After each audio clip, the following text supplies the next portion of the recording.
I'm your host Melissa Hartzell, and welcome to today's Mal Plus Trivia Live, where every weekday we're giving you the chance to win up to £1,000. What better way is there to spend your Friday than winning a bit of money? All it takes is just a few minutes to answer 10 questions correctly to win a big cash prize, so you could be walking away a little wealthier. It's the last chance you'll have this week because there are no games on weekends, because weekends are reserved for brushing up on your general knowledge, ready for the week ahead. So a reminder of the rules: it's 10 multiple choice questions to test your general knowledge, 10 seconds to answer each one, and if you answer all 10 correctly, you win a share of that £1,000. But just a warning, when you tap the answer, there's no changing it, so keep that in mind. 10 seconds goes by very fast, so you better be quick, stick to your guns and tap the correct answer. If you miss question 1, your chances of winning the prize will unfortunately be over, so try not to be late. If you get one wrong along the way, you won't be able to win the money, but you can still play along until the end. So, all set? Comfortable? With a decent cuppa next to you? Let's set the dominoes in motion by answering question number 1. What is the name of the cartoon strip created by Charles M. Schulz, featuring Charlie Brown? Garfield, Peanuts, or Doonesbury?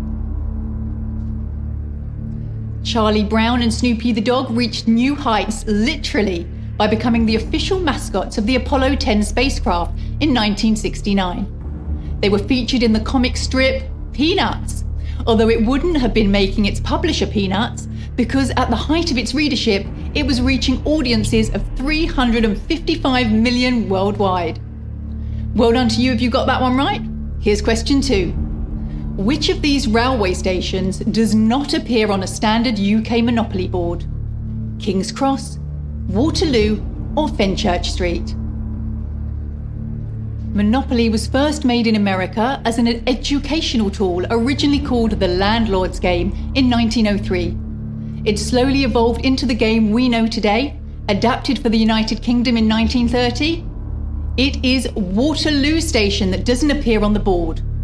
During World War II, the British Secret Service orchestrated sending prisoners of war Monopoly sets with escape maps, money, and a compass hidden within them. So a couple of easier ones just to get the general knowledge juices flowing, and 78% of you getting that one right, and continuing on to question 3. John Paul Jones was the bassist and keyboardist in which band? Rolling Stones, AC/DC, or Led Zeppelin?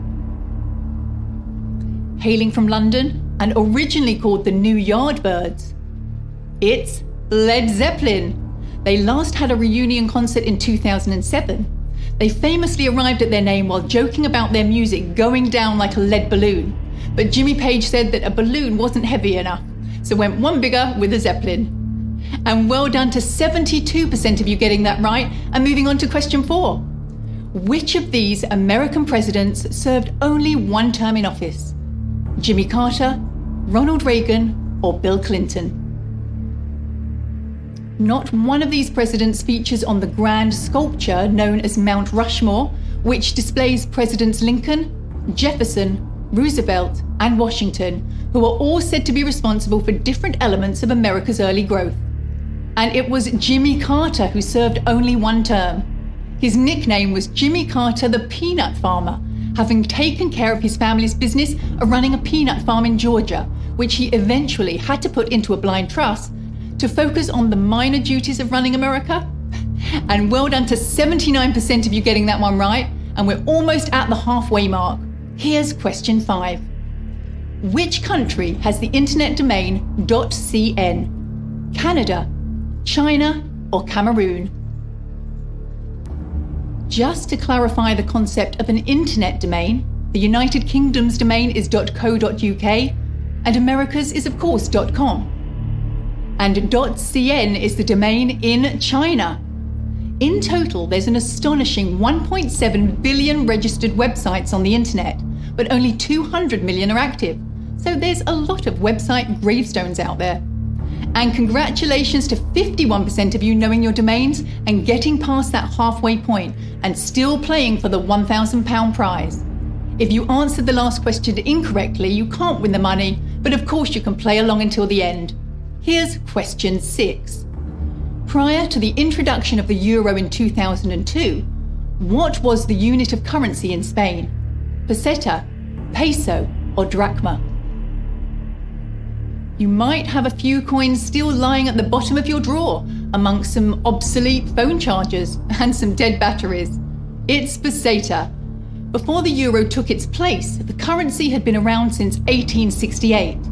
And although they are no longer a legal tender, a rare 5 peseta piece, which would be worth around 0.00001 of a penny, fetched 20,000 euros at auction recently. Quite the markup, so it might be worth checking that drawer of forgotten items. And well done to 92% of you getting that right. We have Andy 31, Greg 2, and Kobe, well done to you. The prize is in sight.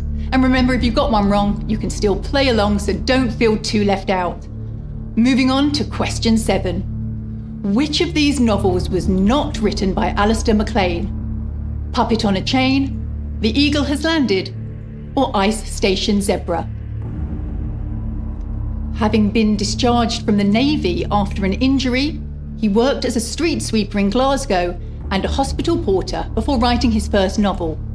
He did write a novel called Where Eagles Dare. However, he did not write a novel called The Eagle Has Landed. 16 out of his 29 best-selling novels were made into films, including Force 10 from Navarone, which starred Harrison Ford. Not bad for someone who claimed they didn't like writing and only did it for the money. On to question 8.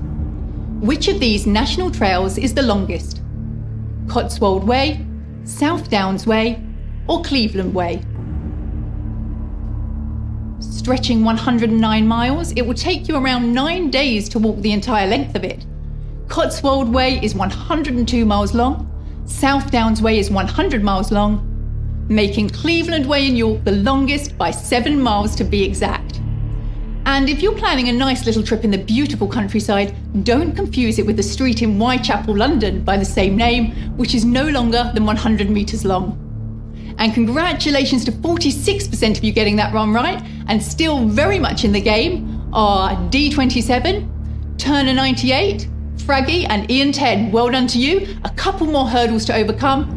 Good luck, everyone. Here's question 9.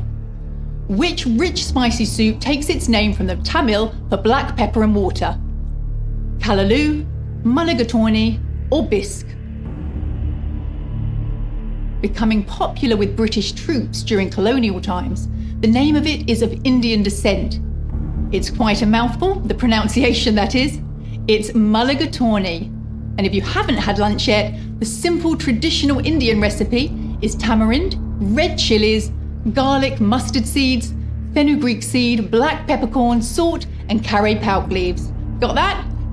And a huge congratulations if you've come this far. Well done to Trivia King, Co-UK, Bjork Satan, well done to you. Let's move on to the final question and your chance to win a share of the £1,000 prize. Here it is, question number 10. Which of these Australian states has a capital which is not named after a person? New South Wales, Tasmania, or Western Australia?